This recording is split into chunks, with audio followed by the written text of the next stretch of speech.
Hi everyone, my name is Sarah Beth, and I just finished reading Andromeda by Therese Bohman. This was translated from Swedish to English by Marlaine Delargy. Please forgive me if I'm butchering that name. This was my Book of the Month pick for January of 2025, and it's actually expected to debut in January 14th, so I'm a little bit early on that. But the original version in Swedish of this book came out in 2022, and it is about 180 pages long. Okay, so I'm gonna say this. First off, be careful if you are getting a hardback version with a matte finish cover because it just so easily stains. I tried to get that one out with using an eraser, it just would not happen. And it's terrible because it's such a lovely cover. I love the way that there's even an embossed Andromeda constellation on the back. It's just absolutely gorgeous in my opinion. But it stains so quickly, and maybe just don't get a matte finish cover or tape it on top or something. Main premise is actually not non-linear, but it is split between two different halves of the book. The first half is our main protagonist. It's this woman. She is unnamed throughout the novel, but she comes to work in a publishing agency that's really well established as an intern, and is brought on.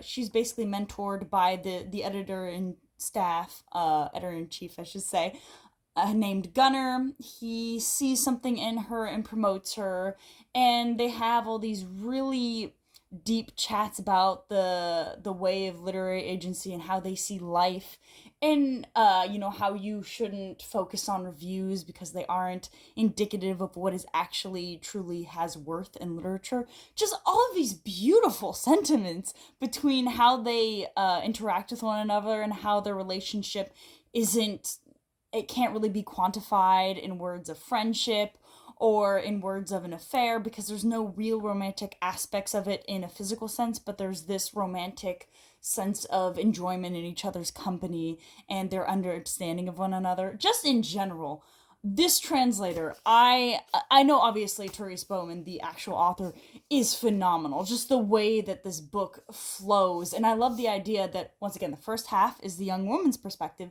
the second half is her mentor Gunnar's perspective.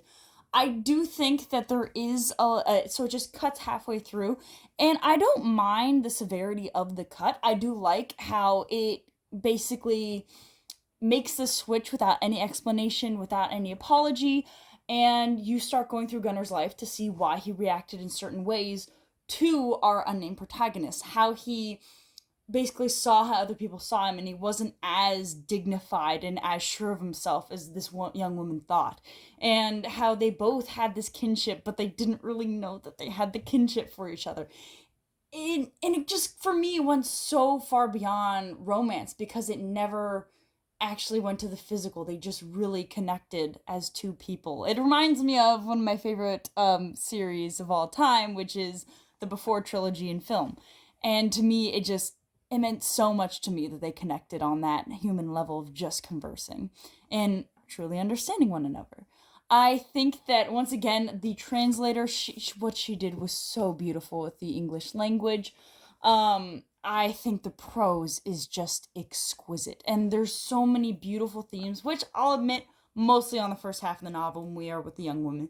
The young man, not the young man, the older gentleman, Gunnar, who was the editor in chief, his passages are a bit more maybe but they're kind of curt. They don't really delve as deep as a woman might be, but maybe that's just the differences between these sexes and how they're explained. There's also this huge motif of new guard versus old guard, and the idea that nostalgia isn't really preserved, just kind of, marketed upon and, used as a tool to move forward and not really relish the past. It's just I loved I really, really loved this book, but there were just some certain tweaks that made it for me being, a end all be all perfect book. For me, it dragged a little bit in Gunnar's section because, and I understand why we had to go through his childhood, but I think it's just that sudden change of writing, which once again does reflect his masculine perspective. So I understand, but it's still I feel like the prose wasn't as enjoyable for me, but I know that it was serving the purpose that way. It was to reflect the way he thought about things. But in essence, it was still the still same kind of fixins and beauty that his mind, created in his thoughts that we saw on, our unnamed protagonist side. I guess I don't, but it's a very touching story. And I think that it might not appeal to people, and it does kind of skirt the unconventional and maybe, a little, it's not the most PC. Not to say, it's hard to say. I think that somebody, if they weren't reading through it, they might just sign it off as, oh, this is just like an old man taking advantage of the young woman, but it's really not that. I think you actually have to read the novel to truly understand, because it's not disrespecting anyone in any regard. You just have to read it.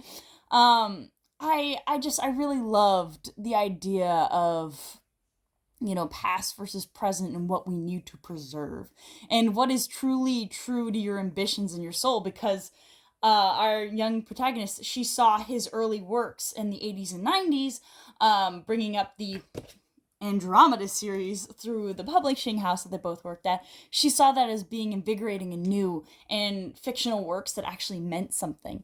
And when he looked back upon that time of his life, he felt that he had sold out. And he was always just so scared that it was revealed to everyone else that he had sold out. He'd lost his vigor for life. And his life was like a life left unlived. And I have not read this book, but I really yearn to read this book. But it reminds me of the film Remains of the Day, starring Anthony Hopkins and Emma Thompson. It had very much similar themes of just life left unlived based upon certain devotions. Like he had a wife that he was devoted to, and he never crossed that line. Though someone once said that he crossed that line, he never did. And, since it's a book and these are pretty reliable narrators, I'm more likely to agree with our main characters. And I just like to believe the good in people. I did really enjoy this. This is a really, really quick read, but it's so beautiful. Once again, it would have been a perfect book if it didn't just drag on a little bit in his section as he goes through his life before he met this character and even afterwards. But I highly recommend this book. Highly recommend it. I think it's very touching story, and I think it's really artfully done. And I will say this: there are no chapters. It's just kind of weird breaks in the text, and there's part 1 with our young woman and part 2 with Gunnar. Other than that, you have some weird breaks. There's no real chapter format, but it does flow linearly, so you won't really be confused in any sense of the word. Well, I hope you enjoy my review and have a good one.